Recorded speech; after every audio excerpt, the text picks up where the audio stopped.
Hi friends, welcome to our channel. మా మంచి శ్రీవల్లి. ఈరోజు మనం కందగడ్డతోటి చెక్కలు తయారు చేసుకుందాం.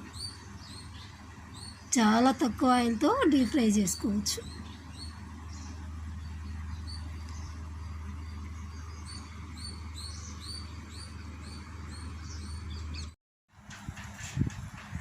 ఇప్పుడు మనం కందగడ్డతో చెక్కలు తయారు చేసుకుందాం.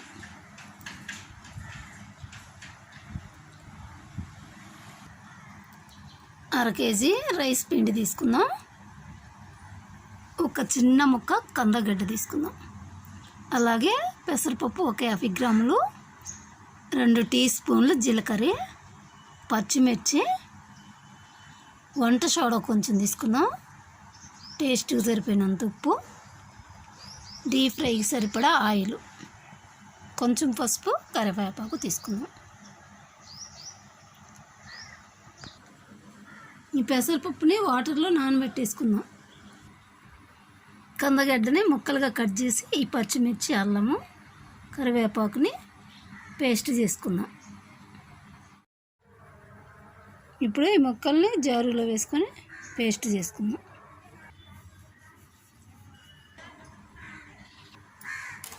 ఒక బేసిన్ తీసుకొని చిన్నది పిండి వేసేసుకున్నాం.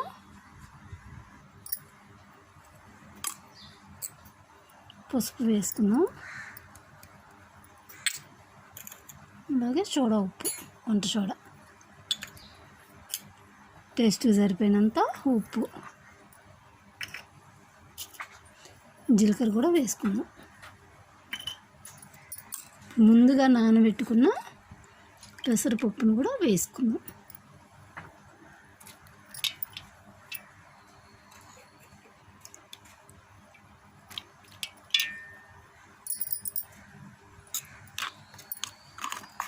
కందగడ్డ పేస్ట్ని కూడా వేసుకుందాం.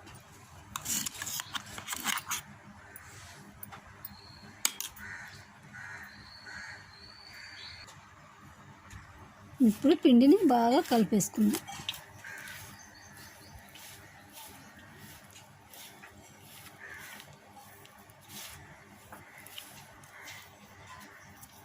వాటర్ లేకుండానే సరిపోతుంది. అవసరమైతే కొంచెం వాటర్ వేసుకోవాలి. ఇప్పుడు కొంచెం ఆయిల్ వేసుకుందాం.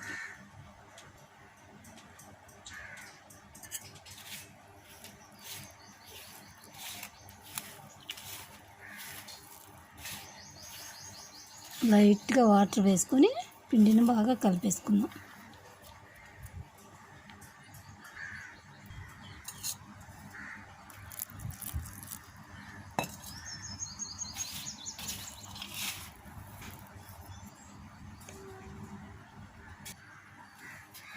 పిండి కలిపేసుకున్నాము. ఇప్పుడు చిన్న చిన్న ఉండలుగా రౌండ్గా చేసి పెట్టుకుందాం. చెక్కలు ప్రిపేర్ చేసుకొని రెడీగా పెట్టుకుందాం.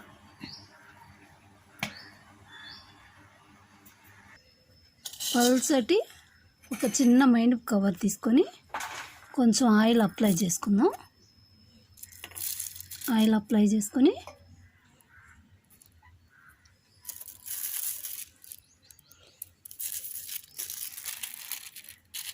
మనకి ప్రెస్ లేనప్పుడు మరొక బౌల్ తీసుకొని ఇలా చేసుకోవచ్చు అన్నమాట.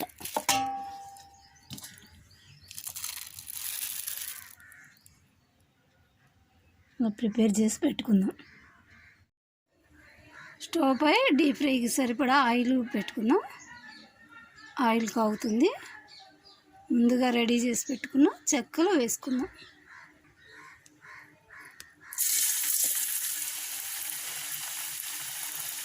బాగా ఫ్రై అయ్యేంత వరకు ఫ్రై చేసుకున్నాం.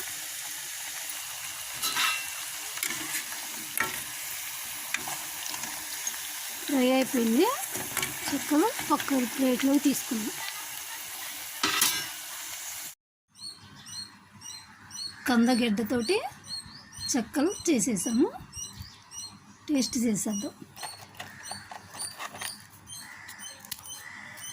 ఇవి బాగా మెత్తగా కూడా ఉన్నాయి.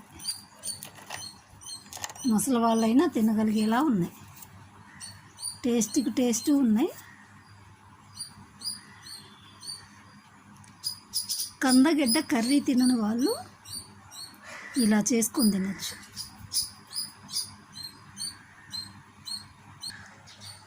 చాలా ఔషధ గుణములున్న కందగడ్డని తింటే మనకి చాలా ఉపయోగాలు ఉన్నాయి. మా వీడియోస్ మీకు నచ్చినట్లయితే లైక్ చేయండి, షేర్ చేయండి, తప్పకుండా సబ్స్క్రైబ్ చేయండి. Thank you for watching.